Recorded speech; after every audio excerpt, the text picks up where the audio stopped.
and every condition of your life is part of the perfection of it, and that there's a blessing in all of it, and that there are no accidents, that it's a perfect, absolutely, totally perfect universe. And what Wayne Dyer says makes perfect sense.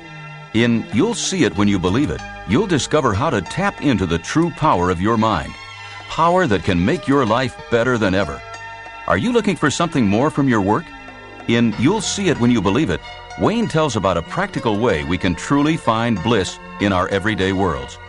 Are you looking for more successful relationships? Here you'll learn how to get out in front of conflict, especially with those you care about the most. And you'll learn how to train yourself to concentrate on what's most important for a fulfilling life. And we don't want to have our minds occupied, particularly with worry and anxiety and stressful kinds of things. So you have to learn how to focus your mind, how to get focused, and keep yourself from creating those kinds of thoughts that are always impinging on your consciousness. Wayne Dyer has been focused on personal development for years, and the leaders in the field have recognized his astounding knowledge. Wayne is the 1987 recipient of the Toastmasters Golden Gavel Award, and he's a well-known author, philosopher, and social commentator with a PhD in counseling psychology. You'll See It When You Believe It is based on Wayne's most recent book of the same title. This is his 7th book. His first, Your Erroneous Zones, was a runaway bestseller, with more than 30 million copies in print worldwide. In this program, you'll be Wayne's personal guest at warm, intimate studio recordings where he speaks with you one-on-one about life-changing philosophies. And you'll be in the audience to share in the joy of a live session with Wayne. One of the first steps in learning to see it when you believe it is to get out of old comfort zones, zones that may be holding us back from being all we can be. In this first segment, Wayne tells just how important it is to challenge our personal boundaries.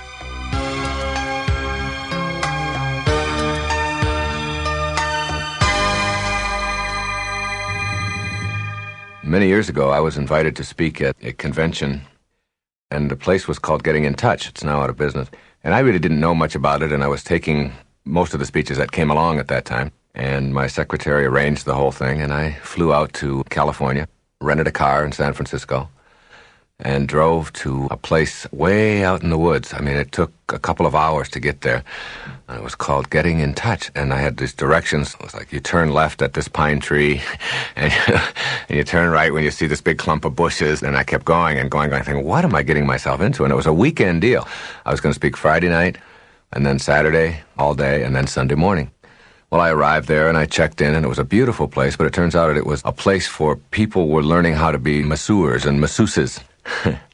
I arrived for my Friday evening seminar, and maybe 75 or 80 people signed up for it. It was terrific. And I arrived and got myself all set, and I was going to be this Mr. Hotshot professional doctor and all of this stuff, and I was going to talk about your erroneous zones. And I looked out at my audience, and half of the people didn't have any clothes on. Well, I had written erroneous, and I thought maybe they thought I had written erogenous zones. They thought it was about the hot spots on the body, and I wanted to tell them this is about the soft spots in your head, really. So anyway, I talked. But while I was out there, that isn't the main point of it. There was a whole group of hot tubs out there, 13 or 14 of them. And they were all set at different temperatures. The ones at the center were right around body temperature, 90 to 100 degrees, and they were just sort of like nice, warm bath water, and you could get into them. Then if you moved to the right, it got a little bit hotter, and a little bit further, and a little bit further, and all the way up to 160 degrees or so. And then to the left, they went down to temperatures in the 80s and the 70s, and then in the 50s and the 40s, and then just above freezing. So there were 14 or so of these hot tubs. As I talked to the people and I got to know them, they were phenomenal people. They really were. It was a wonderful experience. It was all on the up and up. There was no hanky-panky or anything like that going on. It was just clothing optional. What I first did is I watched the people. When we were through with the seminars, they had the option of getting a massage or going into the hot tubs or going into the saunas, and it was a whole health-oriented nutritional place and all of that. So you could do a lot of things. So I watched the people all day on Saturday, and all of the people would stay around their comfort zones.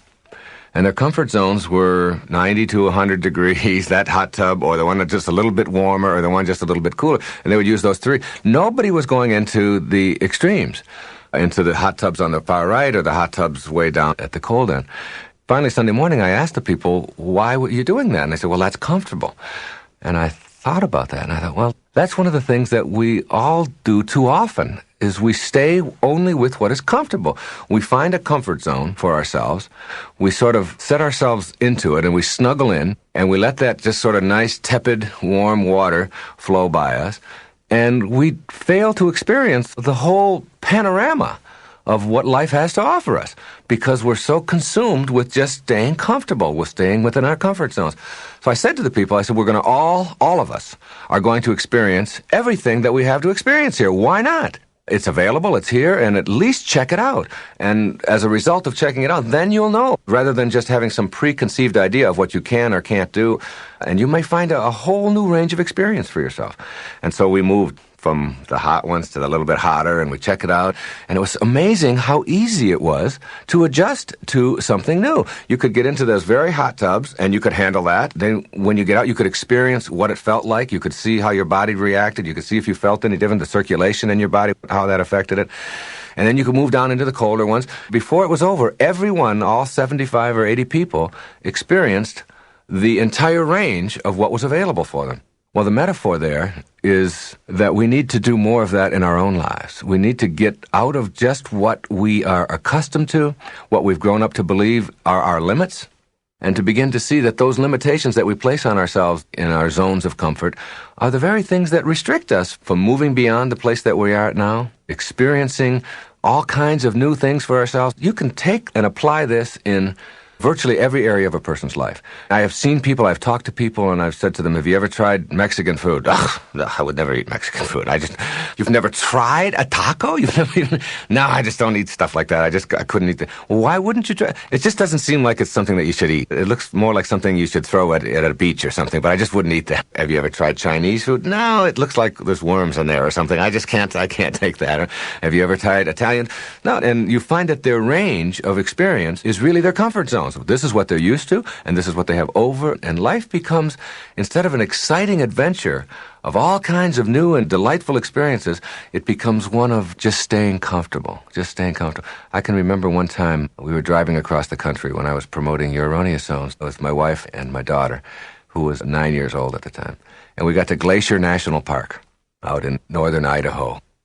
There was a Lake McDonald there. And I had been thinking about comfort zones at that time, been lecturing about it and been writing about it. I was getting ready to write another book, Pulling Your Own Strings. I wanted to test myself. This lake, the temperature of the lake, I don't know what it was, but it looked like there could have been ice chips in there. Okay. It was very, very cold. This is not called Glacier National Park because it's got saunas in it and heated pools. And the water was very, very cold. And people would go in and they'd stick their toe in, and then they'd go back out and thaw out. And I said to my wife, I'm going to swim across this lake. She said, no. She said, you can't do that. It's about a mile across the lake. Now, I'm a long-distance swimmer. Right now, I swim a mile every single day, almost every day. I'd say 6 days a week. So swimming a long distance isn't a problem for me, and I've been doing this for years and years.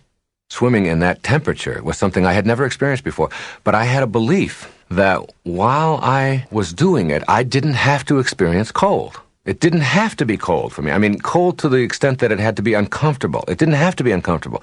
I could go into that water and make it something that I could handle and not suffer through. But I would have to do that with my mind. I couldn't do that just with my body, because my body was going to react to what I was accustomed to. And I kept saying to myself, you are not going to be cold. This is going to be a wonderful experience for you. You're going to swim across Lake McDonald in Glacier National Park, and it's going to be... And I dove right into the side of the water. It was in the summertime.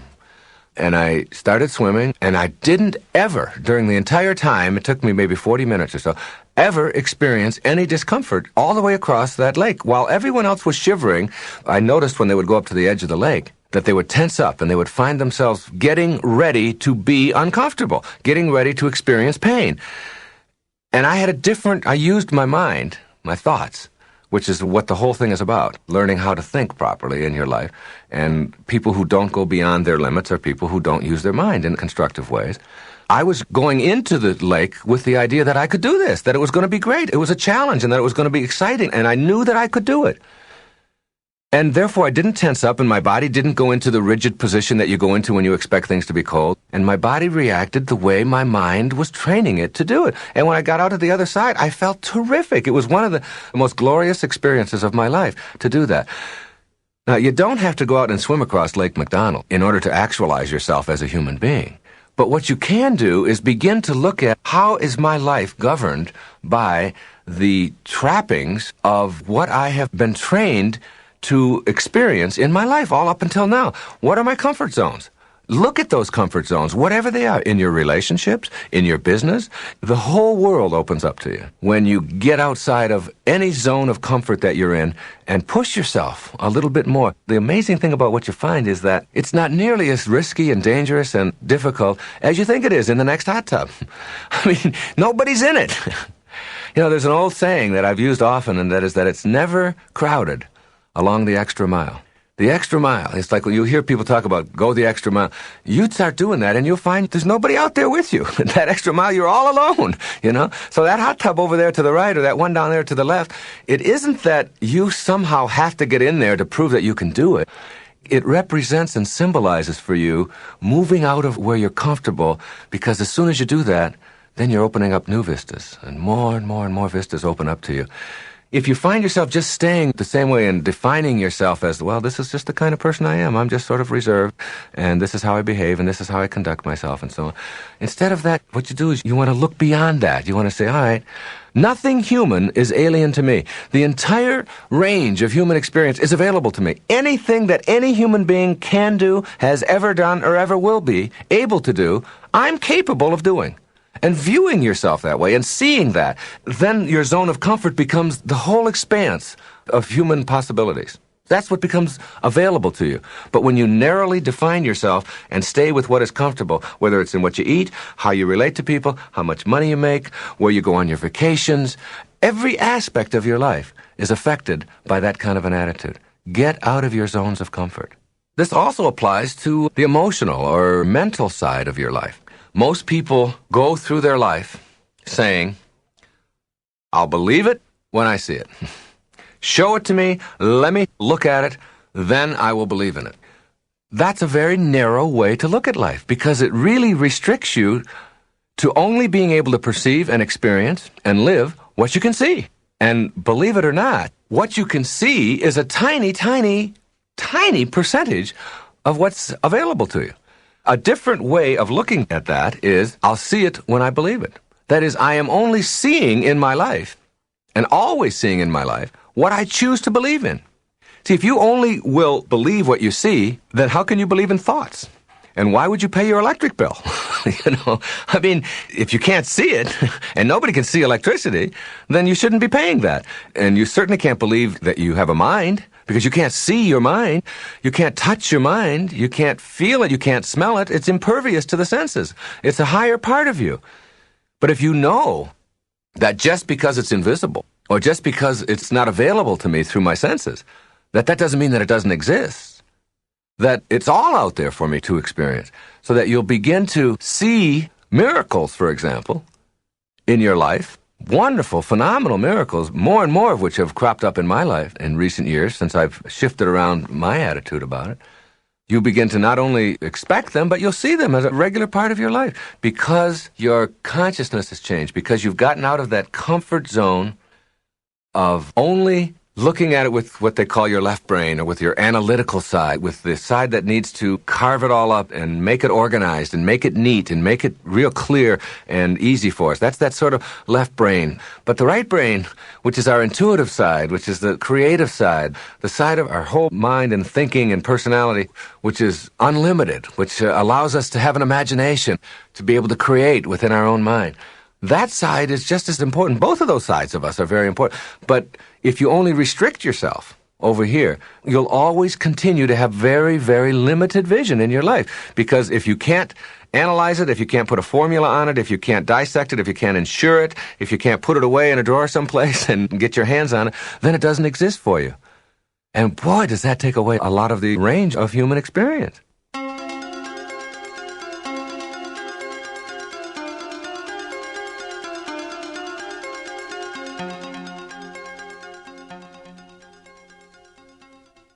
It's a great place that I'm speaking about. It's something very different than just being positive and just enjoying life and not being victimized by other people and thinking well of yourself and all of that. That's all fine and good, and those are almost elementary steps.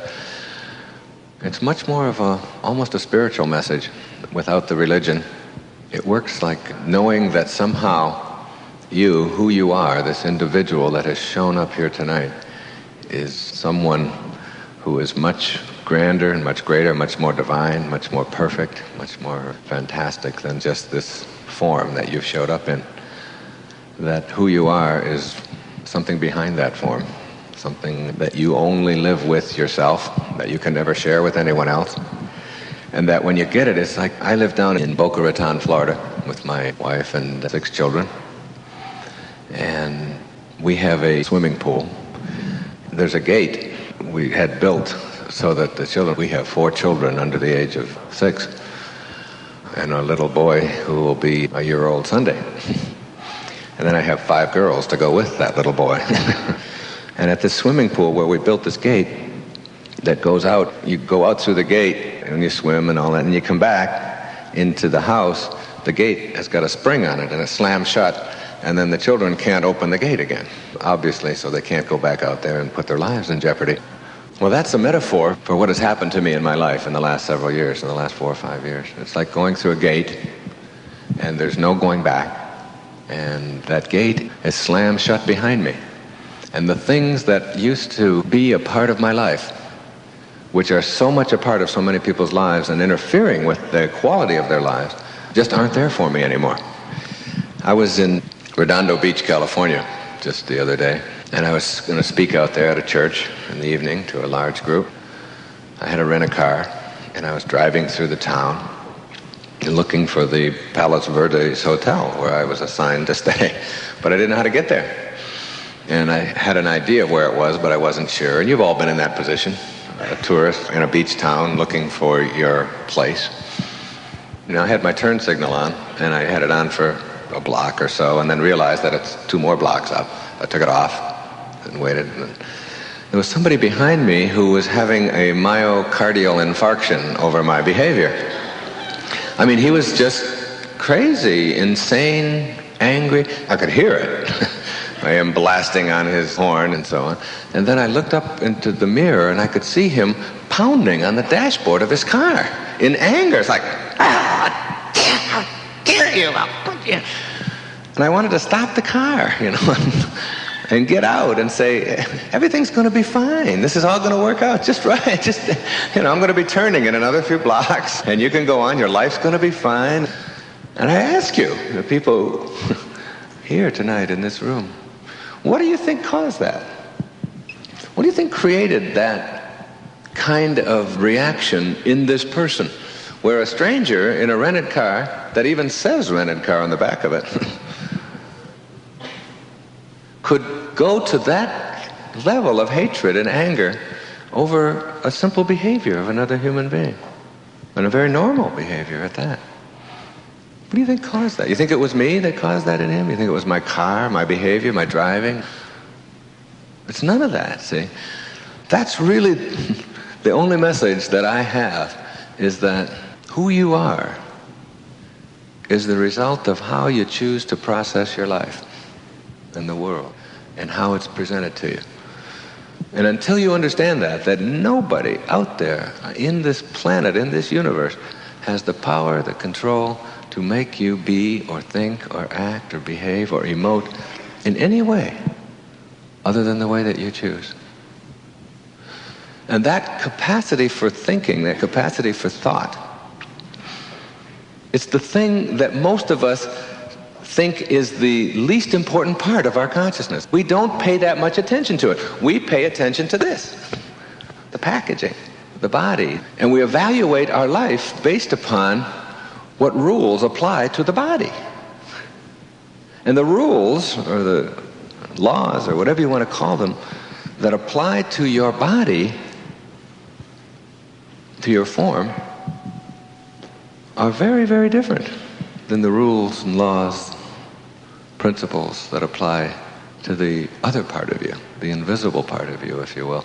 And tonight's talk is really about that part of you, which is where you live. There's a man named Bucky Fuller. I don't know how many of you have heard of Buckminster Fuller. Brilliant man. He died a couple of years ago in his 90s, who worked with me on the Hunger Project and our efforts to end world hunger around the globe. He was a mathematician and a philosopher. He's the inventor of the geodesic dome. Brilliant man. He almost committed suicide when he was 30 years old. He went right down to the act of actually buying a gun. At the worst part of his life, made a decision that he could do something with this. He could turn it around and benefit from it. And he made major, major contributions. One of the things he said to me once, he said, Wayne, never forget that who you are, the human being that you are,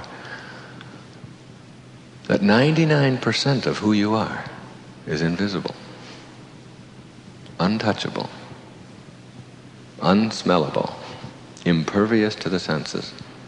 That this form that you live in represents only 1% of your humanity. And 99% of your humanity is something other than form, whatever it is. And hopefully when we leave here tonight, you'll have not only a grasp of that, but perhaps some methods and ways of really living that, of really understanding that. The concept of form is a key word and a key notion, and I want you to think about it a lot. F-O-R-M, form, and all the rules that apply to it. And as I'll come back to it many, many times tonight. Until you can go beyond the boundaries of form, you can never awaken. You can never really live the life that you're capable of living and create the miracles that you're capable of creating until you absolutely, truly get a hold of that humanity behind your form. Whatever that may be, whatever it is, however you define it.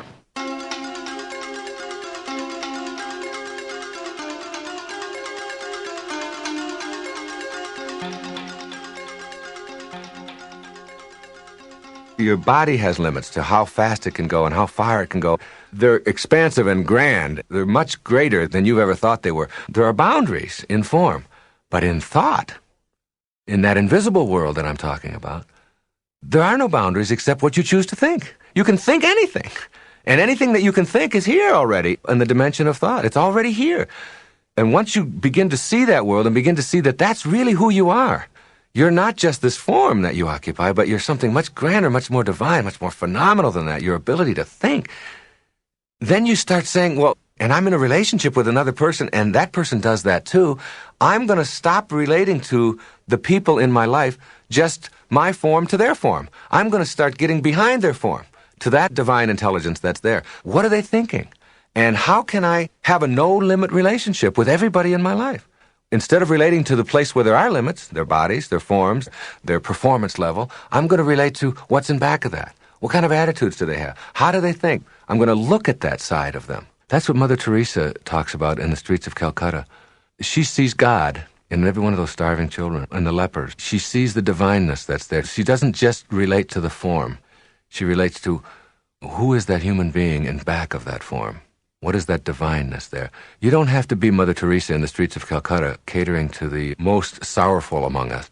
You can do that every place in your life. You can stop just seeing the world in terms of what you see and what you can get a hold of and start living in that invisible part and back of that, where divineness really resides. That's in all of us.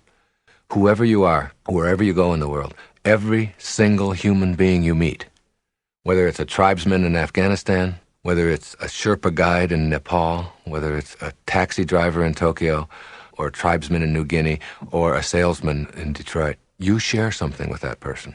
What you share is what it's like to be human. We all share that with each other. And you know, and they know, what it's like to hurt inside, what it's like to feel lonely, what it's like to experience pain, or to experience exhilaration or happiness. We all, as human beings, and those are all thoughts, those all come from thought, we share thought together with all human beings. And if we remembered that, if we tuned into that part of people, whether we're running a business or a family or whatever, if we started relating to people there, instead of just to their form, and when you see an angry person or you see a happy person, what you're looking at is what created that? And what kind of thoughts do they have? And relate to their thought, relate to the divineness in them, whoever they are. The whole world would be better, and so would your business.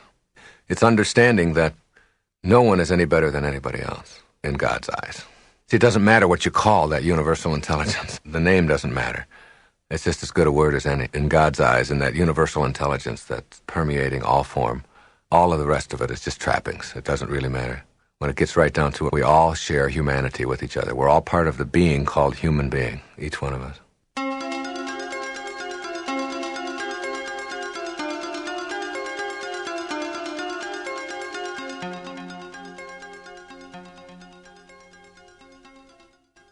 If there's a dimension called form, there's another dimension called thought.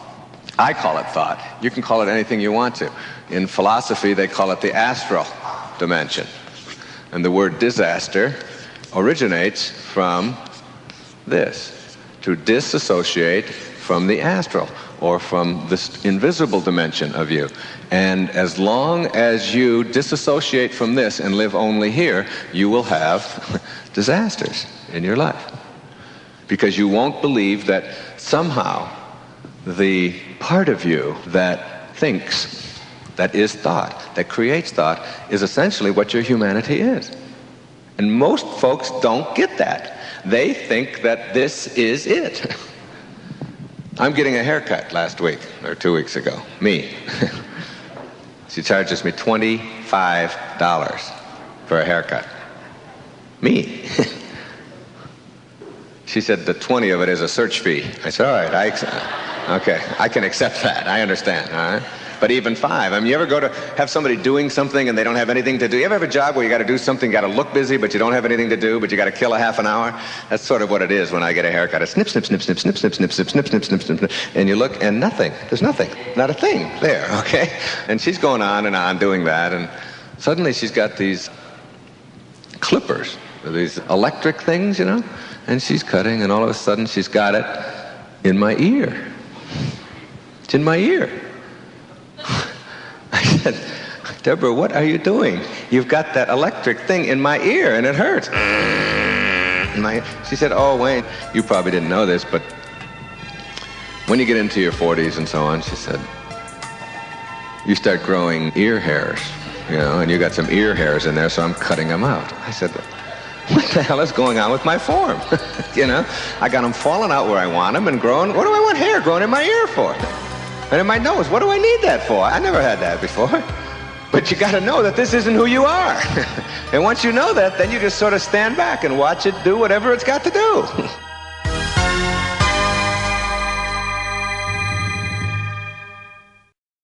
I see people who are suffering, and I see people who are struggling, and I see people who are unhappy, and I see people who are mad, and I see people who are full of stress and tension. And I want to say to them, there's no stress in the world. The world is absolutely just the way it's supposed to be. It's perfect, just as it is. And it's like getting that and understanding that. And your first temptation in that is to say, yes, but the people starving in Ethiopia, is that part of the perfection of it? Yes. Yes.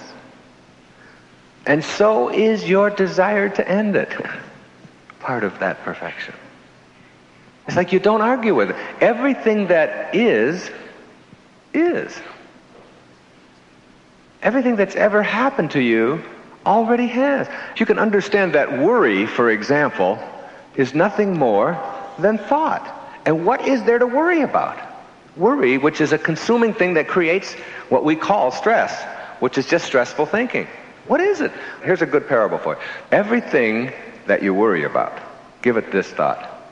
There ain't no use worrying about the things that you don't have control over.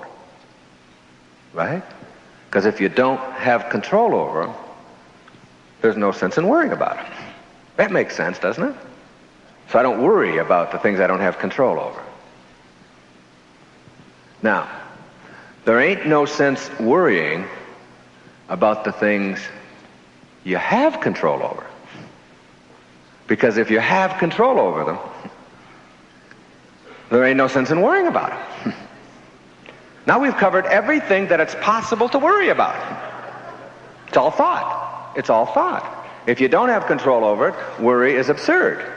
So you're going to worry about getting old? I mean, do you have control over that in form? Do you have control over what is happening there? If you don't have control over that, And my belief is that it doesn't matter. It just doesn't make any difference. Because who I am is a consciousness that transcends all of that. What I want you to think about is, what in the world would you ever want to occupy your mind with worry about? Or anything that doesn't serve you living the life that you want to live. And understanding that you're never going to ever let anybody, any place, who doesn't have love or harmony to offer you, enter this dimension where you do all of your living. Maybe this dimension, but never this dimension. You see, if someone sends you hate and you react with hate, then you're acting at the lowest level it's possible to act at. If someone sends you hate and you react indifferently, you're sort of average.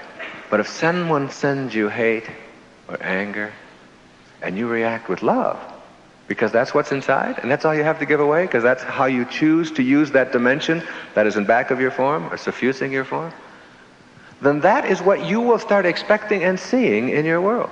And it becomes a way of living where you are able to go beyond. Think of the prefix in the English language that means to soar above, to go beyond, to go past. And you come up with the prefix trans, to go beyond, to soar above. And think of the suffix that means the result or the experience of. If you don't know that, it's T-I-O-N with an article, A. Shun, T-I-O-N, the result or the experience of. You have a new word there on the board. Transformation. The result or the experience of going beyond your form.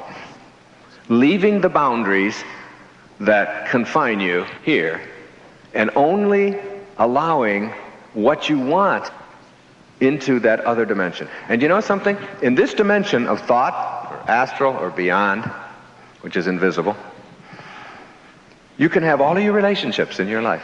You can meet people there where there are no limitations. You can meet every stranger that you ever meet in that dimension, no matter what they're sending out to you. Once you understand that thought, that what you think about expands. Now get this. It expands. So if you think about what is missing in your life, then that's what's going to expand. I was a therapist for many, many years up in New York and Long Island. And people would come to me and they would want to talk about their problems for an hour every week. And in the process of talking to me about their problem, they always talked about what was wrong. About how their husband was behaving this way, about how their children weren't doing what they wanted them to, about they didn't have enough money, and about the illness, and their mother was this way, and it was like their whole consciousness all the time was on what was missing, what was wrong, what was negative, what was unpleasant. That's what occupied this territory that I can't define, that is invisible in their lives. Now you have to understand that when you do that, that is going to expand in your life. And there's a reason for that. There's a very important reason for that. Because what you think about expands into action, into form. It's just a matter of bringing it from here to here. And you choose what comes into here. You create all of this. Because thought starts with you. You are the creator of thought. And therefore you are the creator of life. And you are the very creator of what your form is going to experience. As the Sufis used to say, if you don't have a temple in your heart, you'll never find your heart in a temple. It's having it in your heart, and that comes from thought. So what you think about is profoundly important in your life. Emerson said, you become what you think about all day long. Christ said, as you think, so shall ye be. All the spiritual masters who've ever come our way have always talked about, be careful what you think, because it's going to expand into your life.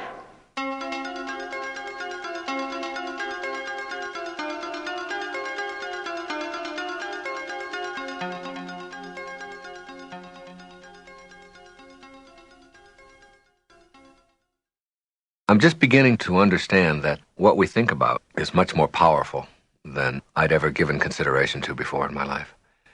And I'm beginning to get evidence for it. I'm beginning to see it as I look back on things. When I was a little boy, we had a Admiral television set in 1951. I was 11 years old.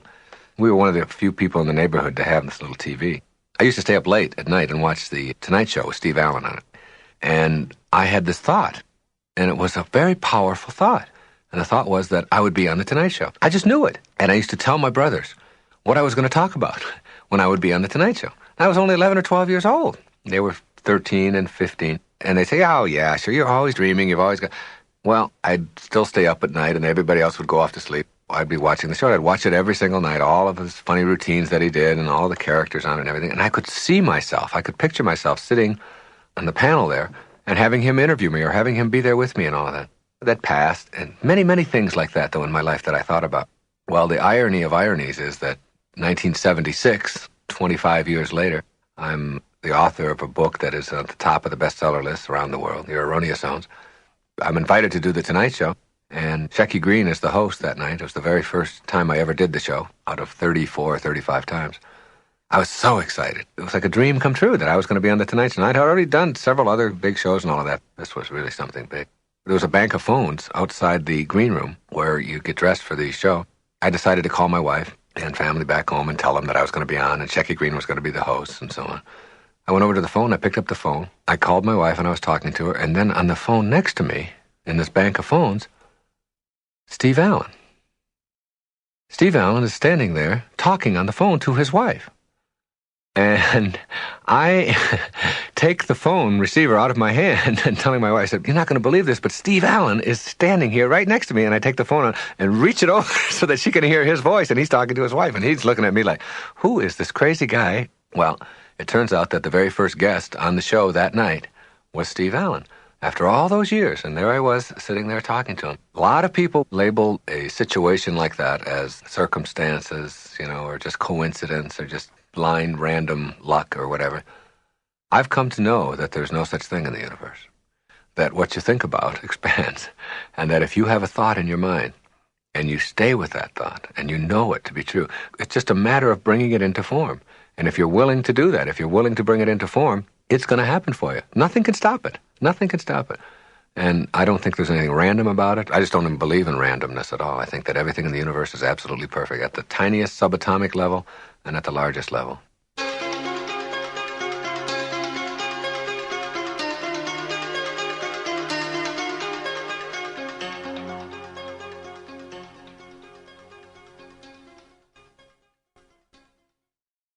I get on the elevator, and I'm on the 17th floor.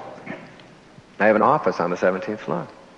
And I get in the elevator, and a couple gets on the 14th floor. The elevator opens, and they're complaining about a tax audit that they just went through and how awful it was, and they took more money of us, and they're always doing that. And I'm standing in the back of the elevator. I do this all the time. It's like I stand there, and then I really stand back here. Who I really am, stand back here, so I watch myself. It's like when you talk to yourself. That's two people, isn't it? You talking to yourself. And then it's like, then you watch these other men. I'm standing there watching. They're looking at my form, and I'm back there looking at the whole scene. I do this all the time. It's great. So I'm on the elevator, and this is just a couple weeks ago, and the elevator stops again on the 9th floor. And another couple gets on, and I'm standing in the back watching the whole scene. It's a wonderful place to get to, where you just sort of observe life, and you're not in conflict with it, and you sort of surrender to it. You know it's all going to work, and everything's going to be positive, and so on. It was August, and they're complaining about how hot it is in August. And it's just, God, it's been ghastly. This whole time, and another day, we got to go out in this heat. And I'm standing listening to this, and there's the audit over here, and there's the heat over here. Then we get to the 4th floor, and another couple gets on. And they're complaining about how many stops the elevator's making today. It's true. So they're like, oh, damn elevator, it's always stopping, and it's like... So I'm standing in the back watching this whole scene playing out in front of me, thinking to myself, I never do this. I used to do this, but I never do this anymore. And you may say, well, what is it that you don't do? What I don't do is ever find it possible for myself to think about things that I don't like, or that are missing, or that are miserable, or that I find distasteful, because I somehow have got in my consciousness an understanding that when you do that, that's what expands in your life. And that really successful people only see things working out. And they understand that, they get that, they hold on to that, and they get that picture of it. Like, I can't get a picture before going out to speak of an audience who's not going to like me. Because I know that's going to expand. And I'll walk out and go, and that'll be the end of it. All right? It'll be done. I know that it's going to be great, and it's going to be terrific, and it's going to be fun. If I keep that consciousness inside of me, that I'll expand that into action. So now you have to do is look at all of the stuff that's going on in your life. And how much of it is a result of you'll see it when you believe it. Of seeing what you're thinking about. Now, when my kids go to sleep at night, I never tell them if they got a little sniffle, this is going to be worse tomorrow, you're going to have to take off school. I wouldn't want to program them with anything like that. I always tell them how strong they are, how terrific they are. This thing's going to be gone in the morning. And you'll be off to school, and it's going to be great. I want them to be able to expand into form thought that they want, rather than the other way around. And people who are chronic complainers never seem to be able to get past that, and everything that they think about keeps coming up. And the tragedies keep multiplying, and the horrible things keep coming into their lives. And it's like that becomes a part of your consciousness. In an energy system where thought is the energy or the current, what you think about expands into action. It's like getting old. You know, it's like I tell people, don't let an old person move into your form. Don't let an old person in. Don't let an old person move in. The age of your form isn't who you are. Who you are is thought, and thought is ageless.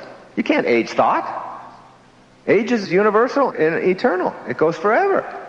It's what the universe is. So you don't let that person who walks slow and talks slow and thinks slow, you don't let that person in.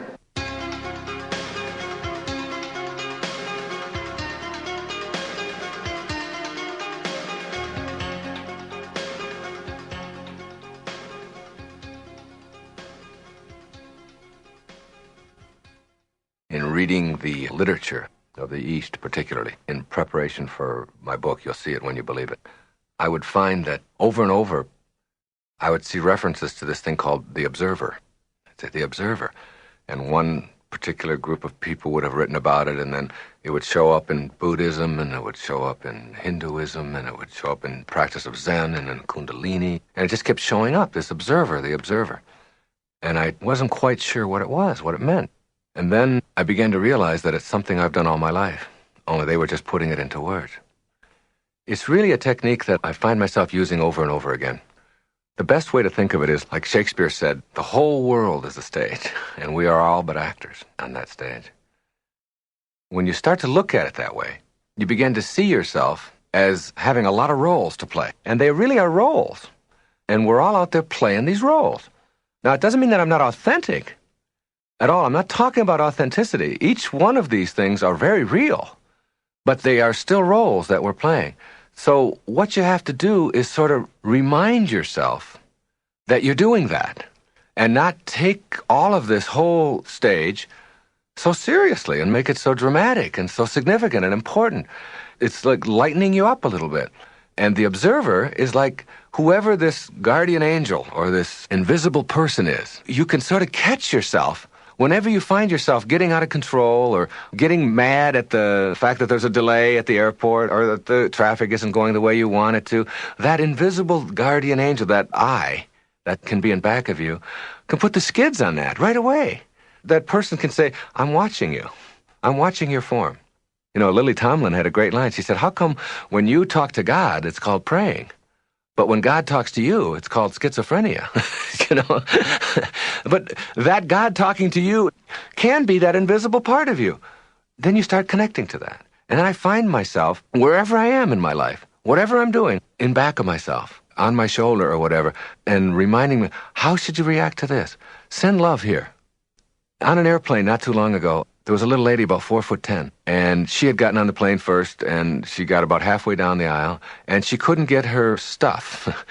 She had a handbag, and so she couldn't reach the upper bin. She was standing on the seat and all this, and I was right behind her. All of the people in back of me were all grumbling about this lady and how rude she was being and how terrible, and how can you behave this way? And if you're going to take so long, then you should have got on last. It's like their observer was telling them to act nasty, or they weren't paying attention to that. And I was saying, what can I do here? Where there was a time when I would have thought, Get out of the way, lady. Come on, I got to get to my seat. And you're holding up everybody and all. I didn't do that. I stopped. I said, here, I'm 6'1". I can do this for you. And I put that up and I did this and I said, here, have a nice day. And I had a book with me and I signed it and I gave it to her. And she was happy, and that was the observer. In order to make this technique work for you, and all of us have that capacity to do it, as I've just illustrated, what you have to do is first become aware of what you're doing to yourself. That if you're into that hurry up, type A, got to get there fast, everything has got to get done yesterday kind of mentality, then there's still something that is making you do that. It may be very instantaneous, or what some people would call subconscious, which I don't like to call it that, because if it's below your consciousness, then you're not aware of it anyway, so, why call it that? And that's just a cop-out. It's an instantaneous reaction through a lot of training to how you have to live your life. So what you do is you catch yourself in moments like I just described on the airplane, or in any moment when you find yourself reacting in a way that you know isn't good for you, it isn't working for you, it isn't healthy. As soon as you see that, you don't need a doctor to tell you that worrying a lot about a lot of things is going to create an ulcer for you. It's going to make you feel tight inside. Your body reacts to thoughts.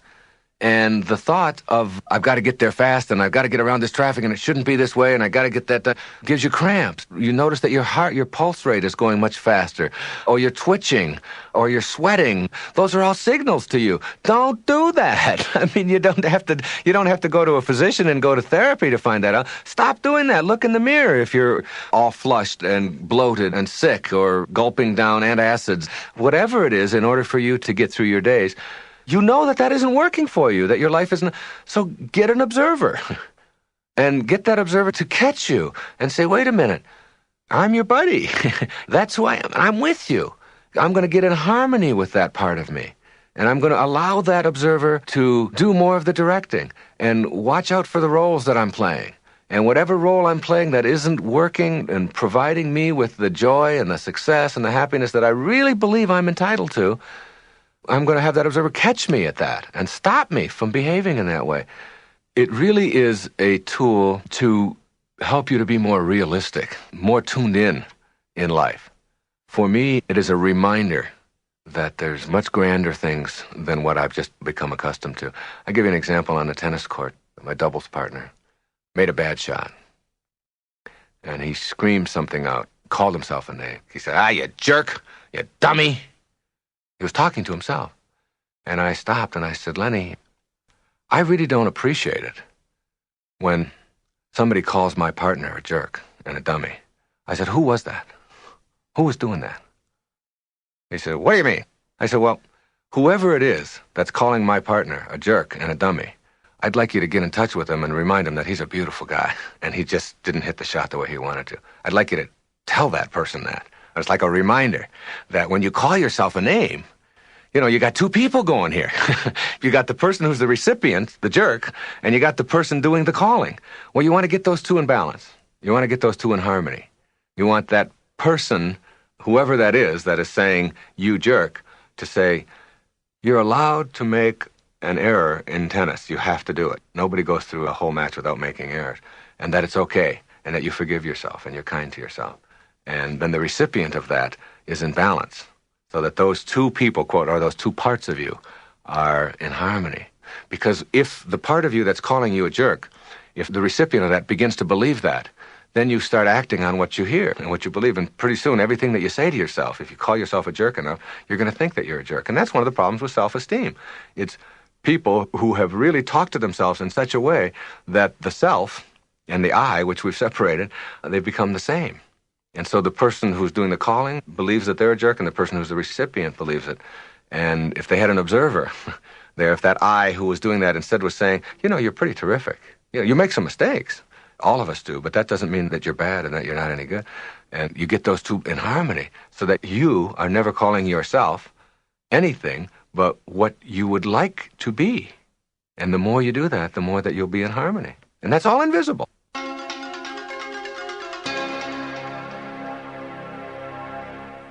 I tell people, supposing you went to sleep and you had a dream, and in your dream you had, all these different characters, and you had all of this money, and you had everything that you wanted in your dream. And then you woke up, and then you look back at your dream, And you became attached to the stuff that you had in your dream. Wait a minute, I want that. There was gold in there. There was silver. There was all of these friends. There was cars. I had a Ferrari. I got to have that. Somebody would cart you off and put you in a rubber room and say, that was a dream. You can't be attached to that. That's just a thought that you have. That's the way you got to view life. Instead of it being an 8-hour dream, it's an 80-year dream or a 90-year dream. And at the end of the dream, you don't want to be looking back at all of the stuff that you wish you could still have because you can't have it. You don't get any of that. So you try to detach yourself now while you're here, while you're alive, from the need to have that stuff. Instead, you just let it sort of all flow. As absurd as it would be for you to be attached to the stuff that you had in your dream, it's that absurd for you to be attached to the stuff that you're having in this dream. You have to die while you're alive. Now, that's a very hard concept for people to get. You have to experience your own death while you're alive. Let me tell you a story. It's a wonderful story. It's an old, ancient story. I'll paraphrase it. There was a hunter who lived in India, and he would go to Africa every 2 years, and he would bring back animals and prizes and things like that. Well, one year he took off, and he went to the jungle, and he discovered this large enclave inside the jungle, and it was filled with beautiful parrots, beautiful birds, multicolored, and they all talked. And he couldn't get over it. And he put a net out over one of the trees, and he captured one of the parrots. And he put the parrot in a cage. And he brought the parrot back to be with him in India as his pet.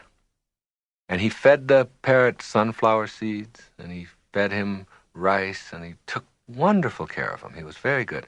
Kept him in the cage. 2 years went by, and he talked to the parrot every day.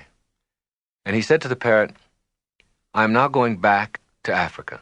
Is there anything you would like me to say to your friends back there in the jungle when I'm back there? The parrot said, yes. Tell them that I'm very happy in my cage. Tell them that I'm joyful and that I love being in my cage here with you. Just tell them that. The hunter went back to Africa.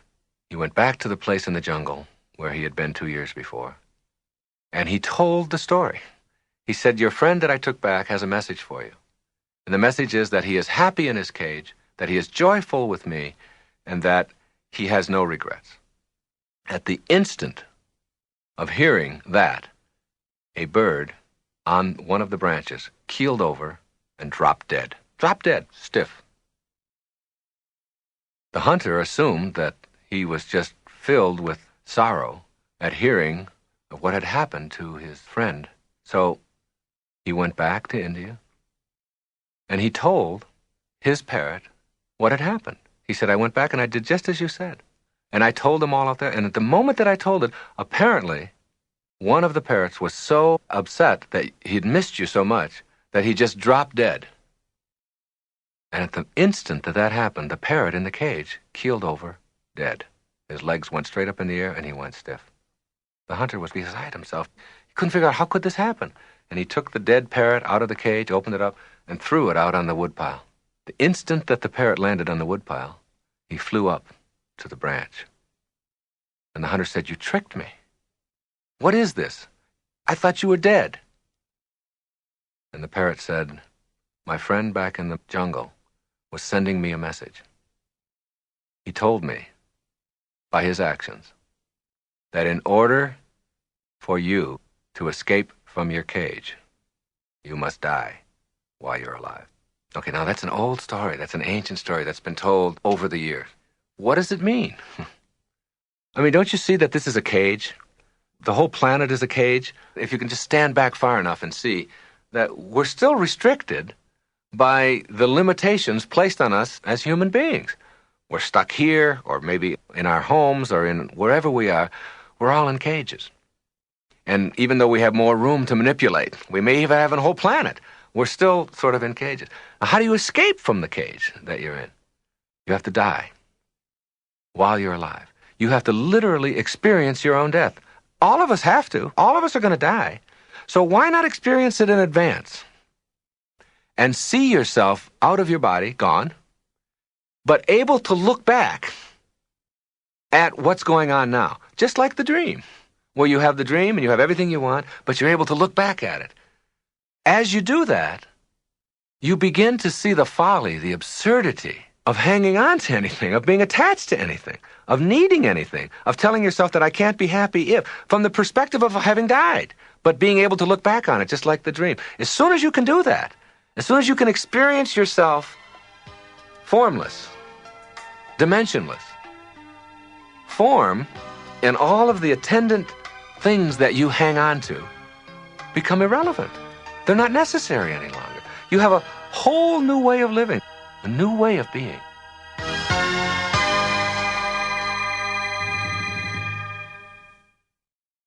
I have a very strong belief that everything that comes into your life is supposed to, and every condition of your life is part of the perfection of it, and that there's a blessing in all of it, and that there are no accidents, that it's a perfect, absolutely, totally perfect universe. Everybody that you meet for a reason. Everybody you're sitting next to, you're there for a reason. You can either take advantage of it or not. You have choices to make throughout it all. At the same moment, there's an opportunity in it, and I never look back with anything but gratitude for all that was handed to me, because I learned firsthand as a very young boy how to be self-reliant, how to take responsibility for myself, how not to blame other people for it, and to find something positive in it, and always did. So that little old lady who's driving in front of you at 20 miles an hour with the 1976 Cadillac, cream-colored, you all see her. She's everywhere. She got blue hair, and she can hardly see over the steering wheel. And she signed an oath that she will drive aimlessly around, testing your ability to deal effectively with her. She's like a test. She's like a gift from God to test. And it's like once you stop being mad at her for being who she is and what she's about, when you stop the anger and the bitterness at who she is and understand that she's exactly where she's supposed to be. And she's there to teach you a very important lesson. Slow down. You have to. Relax. Don't give her control over the divine part of you. The intelligence in back of that is suffusing your form, invisible as it is. It's still there, and it's yours. It's really what constitutes your entire humanity. Don't give it away. Think of yourself as connected to and a part of it all, rather than someone who is being victimized or slowed down or abused by, or here it happens again. It's all part of the perfection of it all. That's a very nice, enlightening place to get to. It really slows you down. And it doesn't take away your ability to make choices. It takes away your wanting the world to be as you think it should be instead of as it is. That's what defines neurotic. That's what neurotic really means. To be wanting the world to be as you are rather than as it is. And for you to process it exactly the way it is. And if you see everybody as a teacher, then you ask yourself, what do I have to learn here? And it's like in that second that you're just about to be angry and go around and maybe even have a head-on collision or whatever, or maybe nothing, but still in a hurry, maybe at that moment that person is there.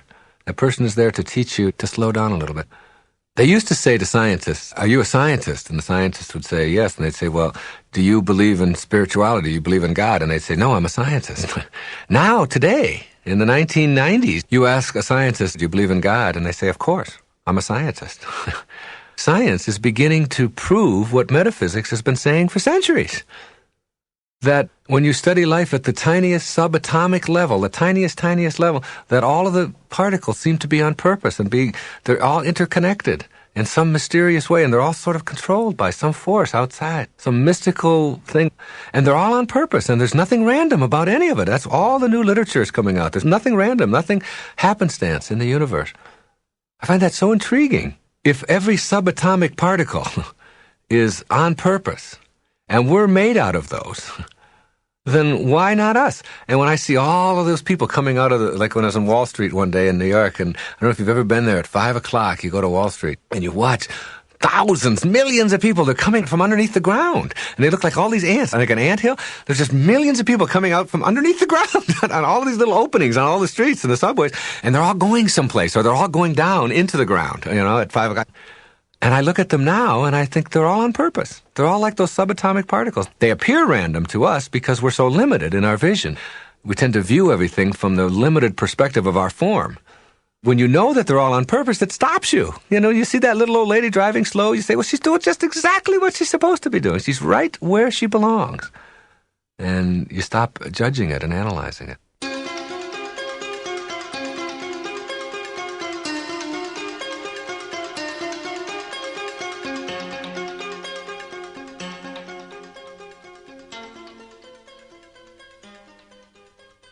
When you have lunch tomorrow, have a salad. And when you have your salad, take that piece of lettuce and put it in your mouth and chew it up. And as you chew it up, notice that something happens in your mouth. Something called salivation. Saliva enters your mouth. Do you get up in the morning and say to yourself, oh, God, here we go again. I have to salivate again today. I'm so tired of this. Why me? Why every day? Salivate, salivate, salivate. It's all this. If I could just have... You don't do that, do you?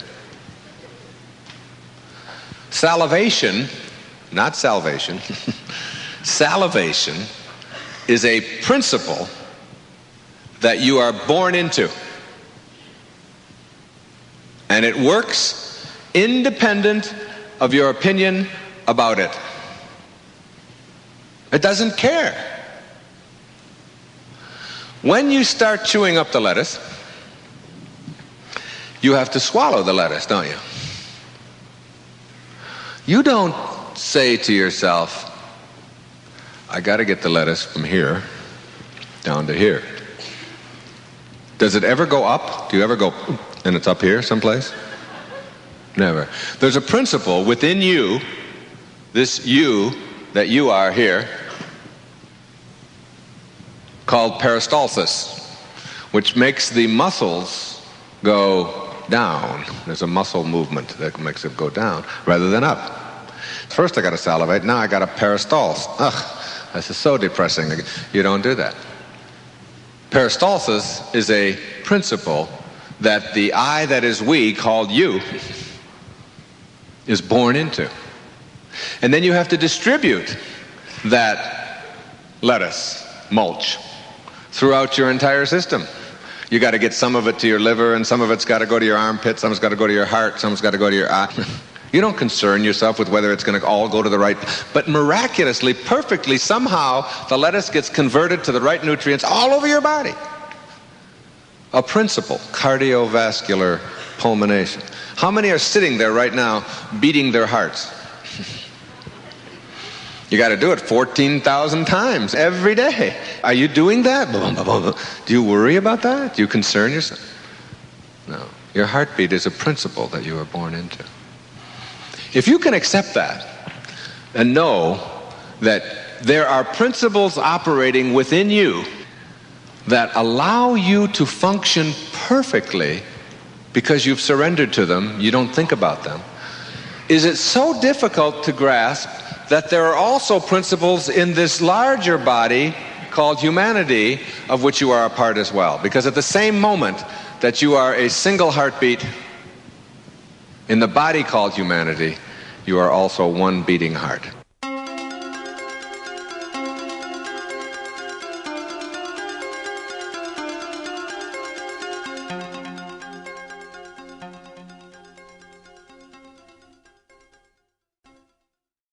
The earliest stage of enlightenment is called enlightenment through hindsight.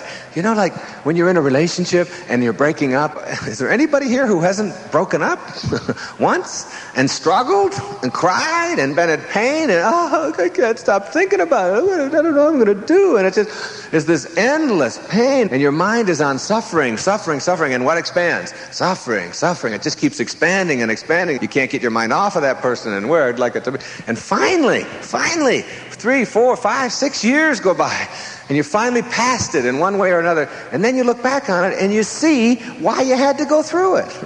So the lowest stage of enlightenment is that stage where you look back on your life and you say, now I know why I had to be an alcoholic for those years.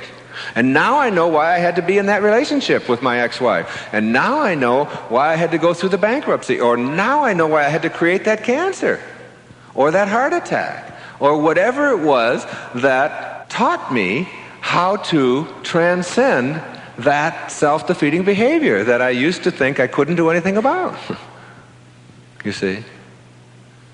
The second stage of enlightenment is when things like this are happening to you, you know there's a blessing in it. There's an opportunity in it while it's happening. You're smoking, and you know that there's something in this for me. You're going through a relationship difficulty, or you're having an accident, or you've gone through a series of illnesses, whatever it may be that seems to be a struggle for you in your life. While it's happening, you're looking constantly for what's in it for me? What can I get out of this? There's no mistakes out there. It's all being created for some reason. So that's the second stage. And that minimizes the suffering. Because you're looking for what's in it for you. How can I get something out of that? So that the person cutting you off, the way your children talk, whatever, you're not instantly threatened by that. You're constantly aware that these people are behaving that when there's something in this for me to learn. And I think I'll get it now. I think I'll get it now, instead of waiting 6 years suffering through it and then seeing it. But there's a higher stage. It's the highest stage. In Zen they call it, before enlightenment, chop wood, carry water. After enlightenment, chop wood, carry water. It's the same. The only difference is that you're doing it from a totally new perspective of thought. And this dimension, the highest stage, what enlightenment really is, it's when you're back home again. Instead of pulling away from yourself, you're towards yourself. And this is what it is. You are able to get out in front of it. Play it out in the dimension of thought. And decide for yourself whether it's even necessary to bring it into form. It's like you're out in front of yourself.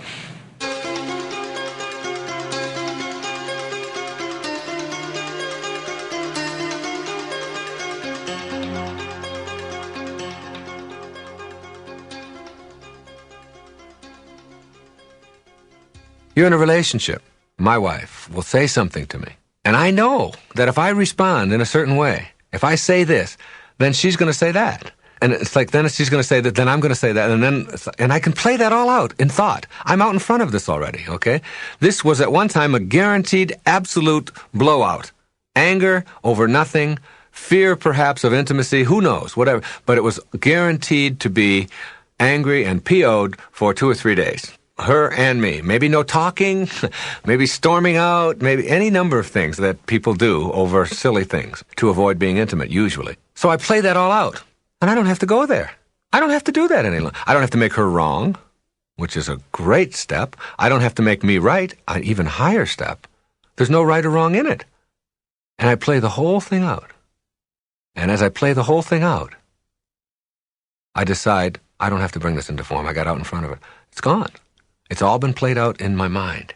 You use your mind to not bring into form, into your life, into action, that which you know is going to take you down a place that's backward.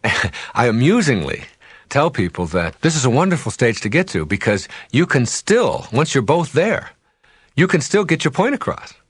I was in the shower and I was thinking about this. I was in the shower. It's one of those showers that has a handle that you turn a certain way. Now, my wife is about a foot shorter than I am, so she turns the handle a certain way and the water will go on her the way she likes it. And then she leaves the shower. Then I go in the shower and I turn the shower on, and my kneecaps are getting a shower, okay? So now I have to reach up and I have to adjust the whole thing. So it's like a little game. I'm thinking to myself, I'm playing it all out in form. I'm thinking, now if I say something to her about this, then she's going to say, what right do you have to say? And then I'm going to say back to her, and then she's going to... And this could end up being a stupid fight, an angry evening or whatever, over the position of a shower head. So I don't do that. I play it all out in form, I move the shower, and I have my shower. Then I go tell my wife. But I don't tell her about how she put the shower. I tell her, I am so advanced. I am so enlightened. This is so great. Getting on this path is so great. And the fact that you're on it too. Like, we don't even have to ever fight anymore about these dumb things. She said, what are you talking about?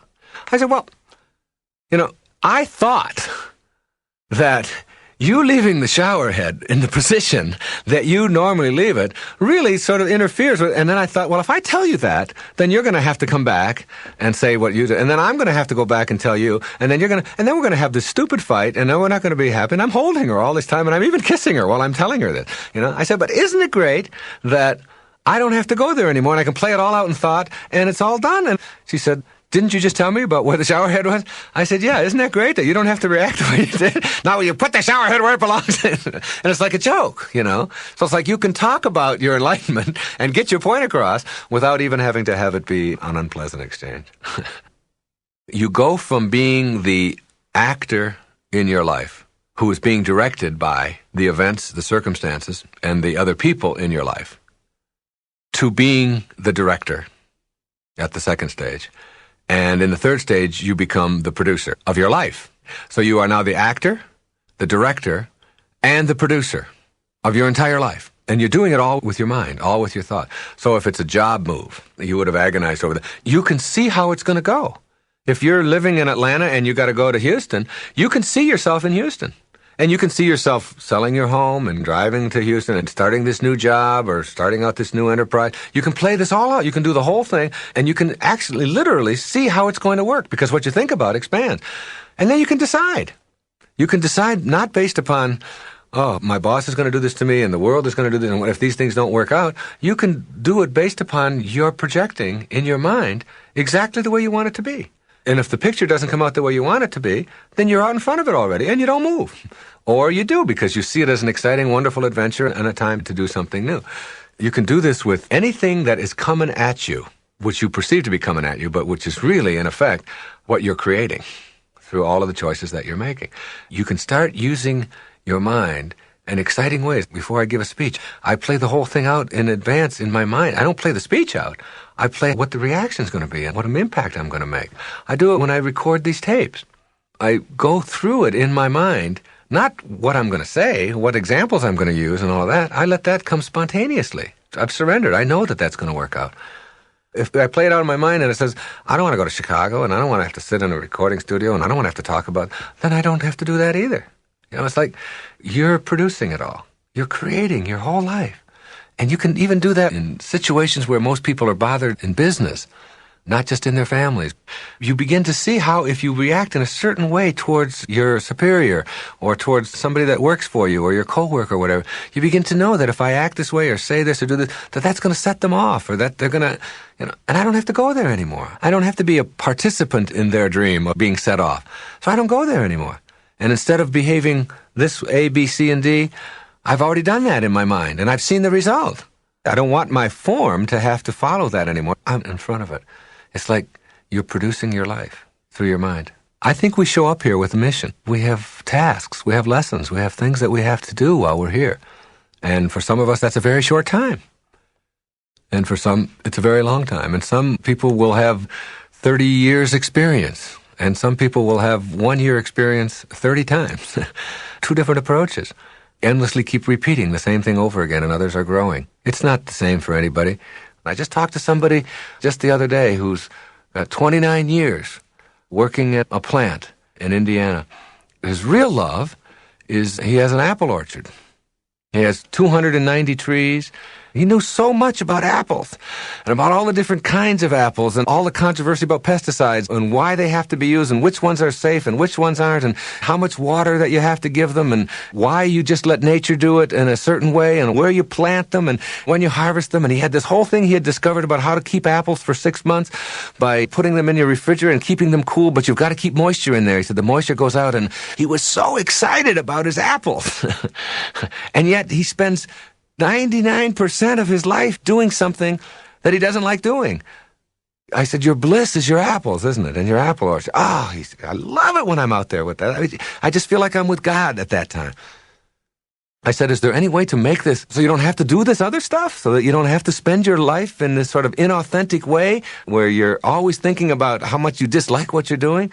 well, I've never thought about really making a living at it and all of that. I said, somebody's got to buy apples, and there's applesauce that's got to be made, and there's apple pies that have got to be made, and it's like if you get your bliss, if you know what it is, then it's just a matter of taking some of the risks that go with it. And why not? Why restrict yourself in any way? What I was suggesting to him was like, give yourself a chance at that. There's two things that I think about what you're doing. You've got to love what you do, and you got to do what you love. Everybody can do this. And I don't really think it matters too much what you're doing. But if you don't like it, you have options. The first option that you have is that you can leave it and take the risk that goes with following your bliss. And I know what your question is already. How do I know what my bliss is? I'll come to that. So, what you do know is what it isn't. We always know what it isn't. For sure. That's no problem. But you can leave what you're doing. That's number one. Or you can change around your thoughts, the 99% of who you are, about what it is that you're doing. You have that option. You can decide that if you just are not willing to take the risk, or you have to stay with this or whatever, that I can change my thoughts toward it. And I can make it as creative and do all kinds of things with it and say, all right, I'm only going to do this for 6 hours or 8 hours in a day, and then I'm going to get right out into my apple orchards. And this is sort of what this fellow was doing, was learning how to go into this assembly line job that he had and do it and not have such a negative, terrible attitude about it and have fun with it and make it blissful. So you can change. There's risks involved with all of that for some people. I think that the risks are much less than most of us realize. They're not really risks at all after a while. They're just like adventures and their excitement. And the people who really love you and support you in your life will support you trying new things. And you begin to find out that you can live with a lot less, and that as long as you have joy inside of you, telling yourself that you have to have a lot of stuff and a lot of accumulations and a lot of that in order to live happily is really a myth for most of it. But how do you find your bliss then? To come back to that question. The answer to that is you don't. You have to let your bliss find you. And your bliss can't find you. It sounds strange, but your bliss cannot find you. It's like your purpose. It cannot find you as long as you're filled up or clogged up with something else. Here's a wonderful story. There was an expert on Buddhism and Far Eastern religions, and he was a professor at a university. He had written 4 or 5 books on the subject, and he was really considered a true expert. But he had always wanted to meet a particular Zen saint who lived in India, up near Nepal. And so he traveled there with all of his books. He wanted to meet this particular Zen saint, a guru. He had made an appointment, and he introduced himself, and the man had just like a loincloth on, and he was very simple, very peaceful, very old, so you get the picture. And the expert began talking to him about all the things that he knew about Zen and Buddhism and so on. And the master stopped him and said, "Would you like a cup of tea?" And he said, "Yes, that would be very nice." He took a teacup and he put it in a saucer, and the man continued to talk about all of the things that he knew about. And the master picked up the tea and he began to pour it into the cup. And the man continued talking, and then the cup was full, and the master continued to pour. And the tea poured out of the cup and onto the saucer, and as the man talked, he still kept pouring. And the tea was now going onto the floor and onto the man's pants, and finally he stopped him and he said, "Excuse me, but the cup is full. You're pouring, and it's full." And the master stopped him and said, "You are like the cup." He said, "You are so full of everything that you know that you don't have room to let anything else new in." And so many of us are just like that teacup. We're so full of all of the stuff that we have learned that there's no more room to let anything else in. It's just all pouring out and just going past us and all outside of us. Now, if you can see that metaphor in yourself, you can begin to see that in the eyes of the beginner, there are millions of options. In the eyes of the expert, there are only 1 or 2. So the suggestion to finding your bliss is to always be a beginner on the path. Never become an expert. If you're going to go out and learn tennis and you've never played it before, and someone hands you a racket and they say, "Now, try a drop shot this way," you are open. You are willing. "I'll do that. Now hit a forehand this way. Now, well, try it this way if you move over here. And now try." The beginner has 1,000 options available to them and will try everything. But if you talk to an expert, about how to hit a backhand. They only know one way. Now, that's true not just in tennis. That's true in your business. That's true in your relationships. That's true in everything in your life. Stay a beginner along the path. You can get clogged up, so clogged up with what you know and with the negativity that goes with that and all the rejection, all the judgment that goes with that, because you have to reject all kinds of other points of view in order to make sure that yours is the only one that ever gets heard or ever gets used, that you don't have any room inside of you for something new and something exciting and something different and expanding yourself and so on. So be wary of experts, especially if you're one yourself. Be wary of yourself becoming one, because then you limit yourself. And by limiting yourself, your bliss, your purpose, which is there, can't find you. It's like an artery that's clogged up with cholesterol. Nothing can flow through it because it's too clogged. You got to unclog yourself. And the way you unclog yourself is by opening yourself up and advancing confidently and doing things that make sense to you, that make you feel good, that are of service to others, that are useful to other people, whatever it is that you're doing.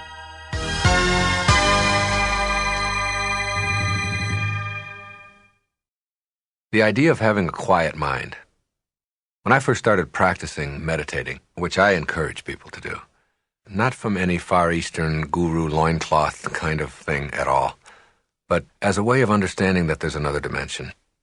If I were to take you, the listener, and to put you in chains, and to put you in a dungeon, and to deny you light and human contact for the rest of your life, you would probably say to yourself, this is the end. This is the end. I can't handle this. There are some people, believe it or not, among us, who, if you were to do that very same thing, would say, this is a beginning. There's a whole world there. If any of us were forced to learn how to go into that world, we would discover many, many, many things about ourselves. And I'm talking about the world of the mind. It's not an accident that all of the great spiritual masters have encouraged a kind of meditation of one kind or another, and that most advanced people, most awakened people, practice it on a regular basis. It's not an accident. You begin to discover how slimy your mind is. The thoughts that you have all the time, and how much disasterizing we do with our minds, and how much stuff that we occupy our minds with that is so unnecessary and so silly, so foolish, so destructive, that quieting our mind and meditating really go hand in hand. Now, meditating doesn't require a lot of training. It doesn't require somebody teaching you exactly how to do it or whatever, because that defeats the purpose of meditating. When you meditate, you really want to go in there and quiet your mind. And what you want to be able to do in your life is to have an open, but not a rampage going on inside of your mind, not 1,000 thoughts barraging it. And these thoughts that you have, these are yours. These are your creation. I used to tell people as a therapist, if you don't believe that you're in control of your thoughts, then I want you to tell me who is. Then I want you to find all those people who are in control of your thoughts and send them all to me. Then I will treat them, and you will get better, which is absurd. Obviously, you're not going to get better by treating somebody else. You are the creator of thought, which means that in some metaphysical way, you're the creator of your life. Thought originates with each one of us. But most of us have trained ourselves to believe that whatever we think just sort of happens, and thoughts just sort of, I call it the pop-in theory, They just sort of pop in, and I can't help it. Boop, there's a thought, and it's just there. And I can't help it, it just happened. That isn't true when you train your mind. We spend so much of our energy training ourselves in all kinds of areas. We train ourselves in business. If we're going to get a new computer system, we go out and we spend millions of dollars in a company, and we train people how to work it. And if we want to become good at golf or swimming or tennis or backgammon or anything that you can think of, we know that we got to go out and we got to practice and we got to train ourselves. We train ourselves, and we ignore our mind, which is 99% of who we are. We just completely ignore it. Like there's no training available for our minds. And we can all do that. I've really learned how to do it myself. No one ever taught me. When I used to teach at the university, I taught in Berlin for half a year. There was 70 students in the class. And I would have the first student introduce themselves and their name. Then I would have the second student introduce the person who was just introduced and himself. And each time I would repeat it. And I'd have the third student introduce the two that he had just introduced plus himself. And we do that for the whole class. By the time we got to the 70th student, They had to introduce everybody in the class by name, and I would then repeat each one of them. And I just had a very simple technique for doing that. It was just like concentrated effort on making my mind remember 70 people's names in an hour and a half. Now, I wasn't doing it to waste an hour and a half. This was a class on teaching people how to identify neurotic behavior in people. And it's like what I wanted to do was to teach them that they could do things with their minds, just like their patients do, that they never thought of, that they never even dreamt were possible for them. 2 weeks later, 3 weeks later, they would have like 80, 90% recall. And by the end of the 4th or 5th week, everybody knew everybody's name in the class, and they had all trained themselves. And most people go out there and they're introduced to somebody, they say, "Hello, my name is Wayne." They say, "What would you say your name was?" They can't remember one person's name in 1 minute. And they think that, "Oh, I have a poor memory." But it's because they don't train. Well, the mind can be trained, and meditating is a perfect way to do that. And there's a wonderful world in there, in your mind. Quieting your mind means that you're no longer susceptible to all of the external influences that are around you. I'm always amazed when I watch the U.S. Open tennis championships that are played in New York, right near LaGuardia, at how the players are able to continue playing with jets going on overhead. And yet, when I am really completely involved in a tennis match, I've had people where I've played, I've had jackhammers going next to me, and my opponent is going crazy. They have to go over there, and I tell them, I don't notice it. My concentration is on the ball. And I don't hear that lawnmower going off or the jackhammer going or the airplane going on overhead. We can train ourselves to do that. The people who are really good at any game or any activity that requires concentration know how to do that. Well, we all want to be able to be better at that, and we don't want to have our minds occupied, particularly with worry and anxiety and stressful kinds of things. So you have to learn how to focus your mind, how to get focused, and keep yourself from creating those kinds of thoughts that are always impinging on your consciousness. Miracles are available there. You talk about surrendering. I meditated for a long time. It's like there would be a light. I would have this light that I would create. And it's really interesting that you can create a light with your eyes closed in a dark room. So you don't really need your eyes to create light. You need your mind to create light. Your mind can create light. And all of us do it in our dreams. We can create a color in our dream without any light. So that our minds are capable of producing that. And our minds can create smells, and we can create sounds. We do all of that in our dream. And that's just a pure thought state. So what you want to do is get to that pure thought state. I use a technique that I just invented myself. It just worked for me. I close my eyes. I only have to do this for 10 or 15 minutes, and it's the equivalent of getting 8 hours of sleep, literally. And it's the most exhilarating, energy-producing, feeling like I can conquer anything, knowing that I can't be defeated attitude that just comes from peacefully quieting my mind. And if I'm giving a speech and I give a break, oftentimes I will just go back into a room and re-energize myself. And it's literally like getting a full night's sleep, only I'm more energized, because oftentimes you're groggy after sleeping for so long. And it's really just closing my eyes and creating like a pastel field. And my mind can create any color that I want, which is just so astounding. You think you need your eyes to create it, and you don't at all. And I create that field. In my mind, I put a barrier around that field, and I won't let anything into it. And any thought that tries to penetrate that barrier sort of bounces back. And it takes about 2 or 3 minutes to get yourself like totally relaxed. Now, I don't really believe that anybody can just not think at all.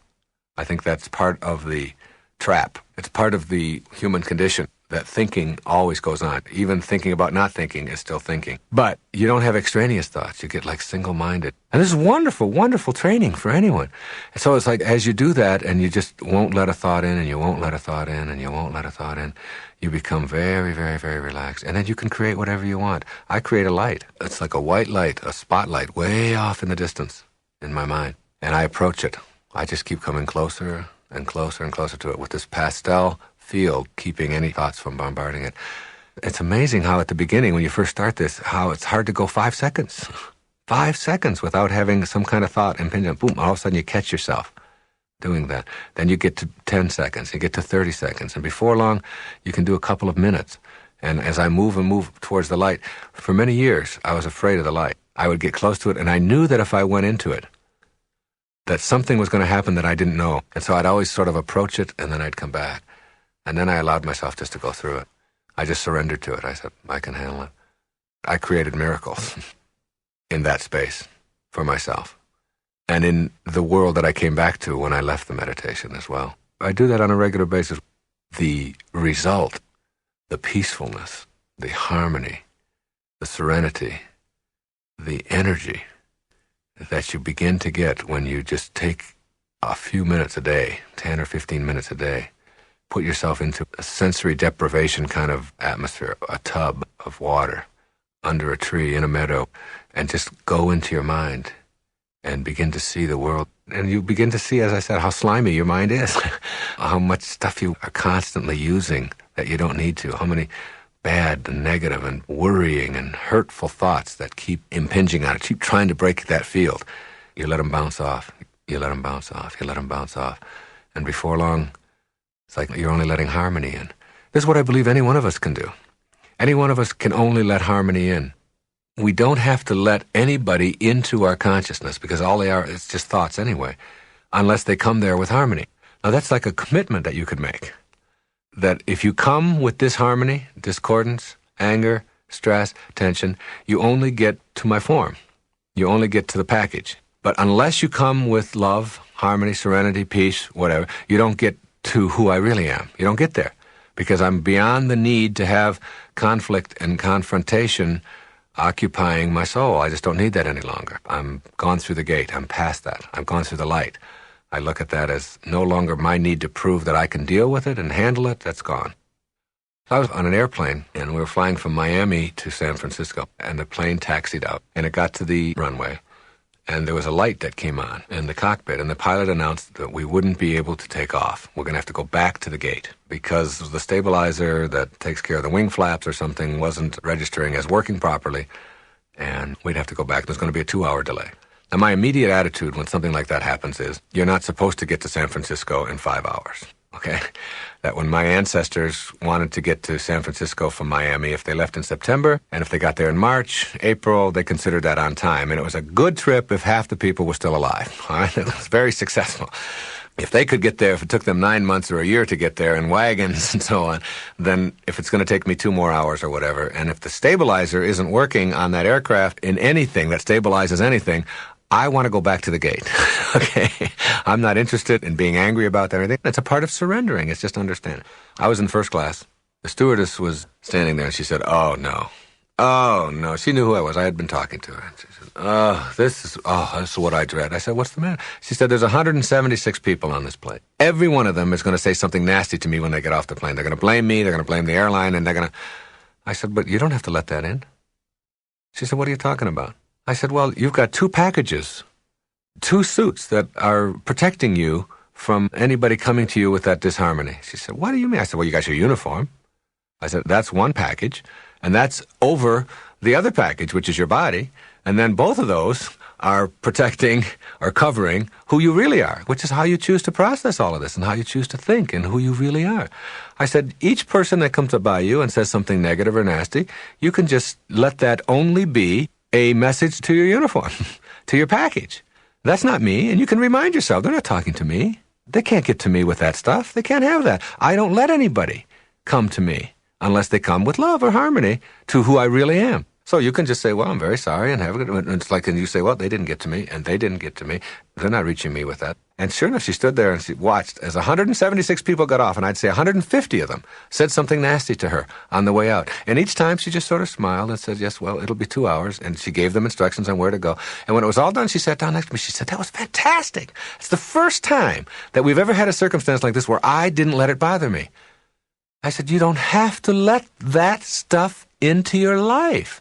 And it's just like in the meditation in the field. When those thoughts start impinging on the field, the pastel that you have created, you don't have to let them in. They bounce. And the more you do that, the more you allow yourself the right to have only what you want to enter your consciousness. You just make that choice all the time. I do it all the time. When I'm driving, and if anybody gives me... I don't take any of that inside. I just say, oh, that's them, and that's how they're reacting to my form. But if somebody comes to me with love, with serenity, with peace, with joy, with ease, whatever, then you can have all of me. I will respond back with that. So you let in whatever you want. That's what meditating does for you.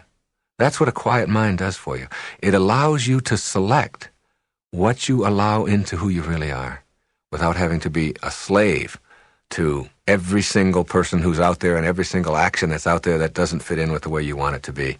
Having a quiet mind in a practical sense is really understanding that what I'm talking about is not just for discussion, it's for application. If you're the kind of person who has your mind filled with 10 different things that you have to do, and that is producing anxiety, stress, ulcers, colds, backaches, headaches, cramps, runny noses, all of the kinds of physical reactions and manifestations of that kind of thinking, then you have to look at how can you just get a blank mind, or how can you get a quiet mind? How can you just understand that, supposing you're thinking about, you got to get to work, you've got this report you got to get out, you got to get your taxes done, you got to stop and get some diapers on the way home.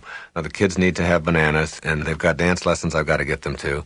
An endless catalog of activities. By using your mind to do that, and to occupy it all the time, none of that is going to get done. See, all of that is going to get done. Regardless, if you're the kind of person who does those things, it's going to get done. The question is, how do you use your present moments?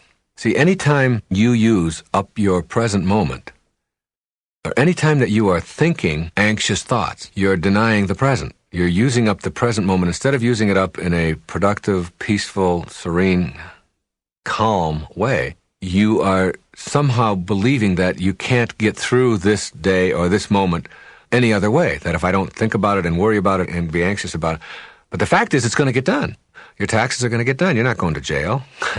You're not the kind of person who's going to opt to just simply not do your taxes. You're going to get the diapers. You're going to get the report done. All of that you're going to get done. Otherwise, you wouldn't be in the position that you're in. You would be doing something else, all right? So if you know that it's going to get done, the question is, what's the most efficient and effective and peaceful way to get things done? I use the analogy often of when you're in a hurry, like when your body is in a hurry. That's when you're least effective. And that's when you always drop something. You'll drop the keys, and then you'll start sweating. And then when you start sweating, you find yourself getting more upset. You'll forget something. And you'll walk out the door, and you'll slam the door, and you left the key on the inside. Now you don't have a key. I've talked about when you take a shower. If you rush through a shower because you only have 5 minutes to take a shower, and you finish and you take your shower and then you dry yourself off, you didn't need to take a shower because you're already dirty again. I mean, you're already sweating. You can take the same 5 minutes and take a shower if that's all you have. And you can do it peacefully. The same 5 minutes. You can push all of the other stuff out and you can just relax. And if you've got 3 minutes, instead of rushing through it, you can just let the water pour. You can experience the water. You can wash your body. You can dry it all off. And when you finish, you're not sweating. And you had the same amount of time. The nervousness and all of that comes from the way that you decide to process. Now, in the physical world, you understand that if you hurry and rush and are filled with 1,000 different activities, that you have decreased your efficiency. Why isn't the same thing true in the mental world, in your mind? If you are filling your mind with all of the things that you have to do, and you're worried about all of those things and get yourself all consumed with them, then you're still going to be less efficient, less effective, and you're still going to be cluttered. At a moment like that, you put on a tape. If you're going to drive, you got to drive. You can't get the bananas and the diapers and the report done and the IRS taken care of in the car on the freeway. You can't do that then. You're driving. So why not be here now, as Ram Dass says. Be here now. Here's some music. Put on a tape. Meditate right there. Don't close your eyes. But just, like, push it all out. All of that's going to get handled. But meantime, I'm going to enjoy this. My ride from my home to my office is 17 miles. I love those 17 miles. There's a million things to see in those 17 miles. I cannot write my books or get my speeches. I can't do any of that in that time. But I can enjoy all of that. I can be there with it. I can open the windows and I can let the wind blow on me and I can experience that and enjoy all of that. And when I get to where I'm going, if I've got to get the report done, I'm now prepared to do it. I'm not working on the report thinking about my taxes or getting the diapers or getting the bananas or whatever it may be. I'm here now in the moment. That's what meditating teaches you. Being here now in the moment. Quiet, joyful, peaceful. When you're there and you get your mind trained to do that, that isn't just like something you do for 15 minutes a day just to give you something to do for that 15 minutes. That carries over into everything that you do. You suddenly find yourself slowing down, and the more peaceful you are, the more efficient you are. The more you're in a hurry, the more you're always trying to get someplace fast, the chances of having an accident are greater. The chances of you getting there all ruffled are much greater. The chances of your heart rate going up are much greater. Your pulse is going to go faster. Your stomach is going to be upset. None of that is worth it. None of that is useful. Meditating teaches you that you have the capacity to use your mind any way that you want to. And you suddenly begin to see that everybody else out there who's in a frenzy and all upset and worked up, that you don't have to go there. It doesn't have to be that way. I just spent a week on Bali. As we went out across the island, I noticed some really interesting things that were really helpful to me.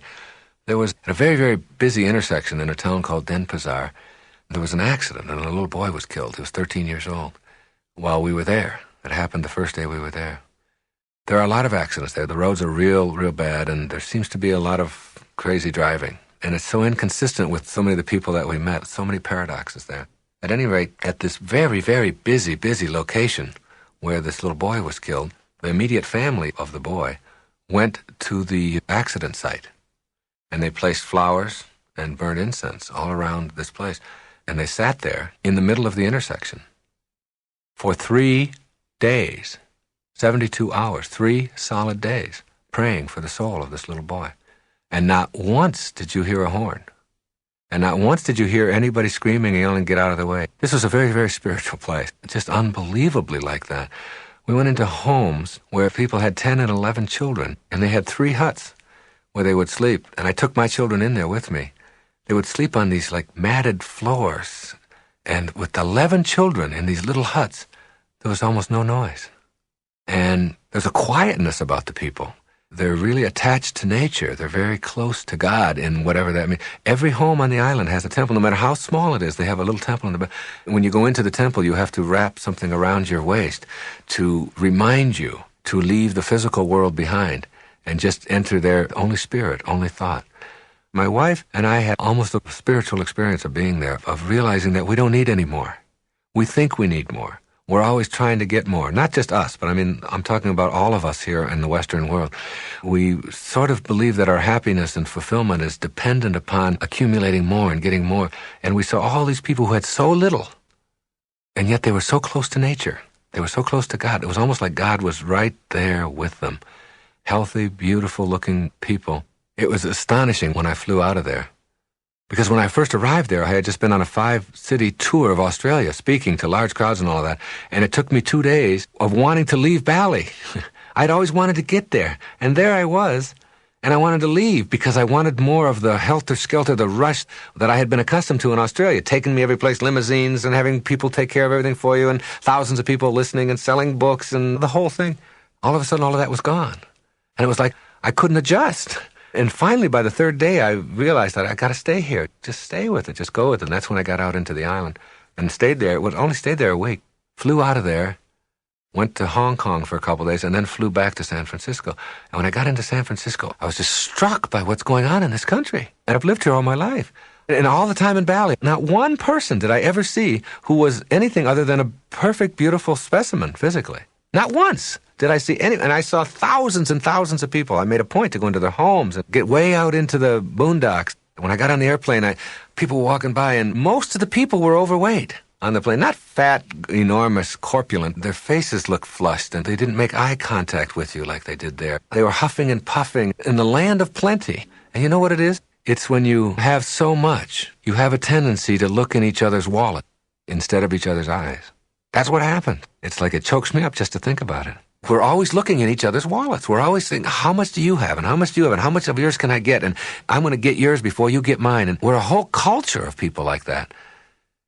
And when you have so many, you can't look in people's eyes. You can't look there and see, the joy and the love and the humanity. And that's all there is. That's all we have.